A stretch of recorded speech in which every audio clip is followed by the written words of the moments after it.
আসসালামু আলাইকুম। চলুন দেখি সবাই আজ সারাদিন দর্শনা বালিকা বিদ্যালয়ের পিঠা উৎসব কেমন হলো।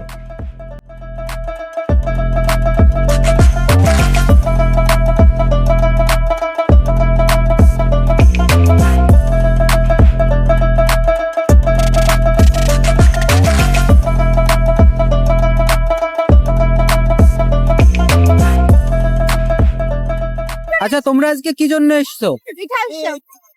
পিঠা কি এখান থেকে কিনে খাবা নাকি চেয়ে? আপনি খাবেন? পিঠা চেয়ে খাবো আপনার কাছে। চেয়ে খাবা? তাহলে থাল নিয়ে বসো। না। আচ্ছা আপু, আপনাদের এখানে বেচা বিক্রি কেমন হচ্ছে? অনেক ভালো। ভালো হচ্ছে না? কয়টা? পিঠার দাম কি একটু কম রাখছেন নাকি বেশি? জি, কম রাখছি। আপু, আপনাদের এখানে কি বেচা বিক্রি কম? জি না, সব বিক্রি শেষ। তা আপনাদের এই যে প্লেটে সব কিছু রয়েছে তো, এখানে তো অল্প রয়েছে, আমাদের কেবল 15টা সব, আমাদের কেবল 5টা আইটেম শেষ পেতো। 5টা আইটেম শেষ। মোট কয়টা আইটেম নিয়ে এসছেন? আচ্ছা, মোট কতগুলো নিয়ে এসছেন আইটেম? আমরা 18টাই দেখবো। 18টাই নিয়েছেন। জি। টেস্ট করবো সবগুলো। জি।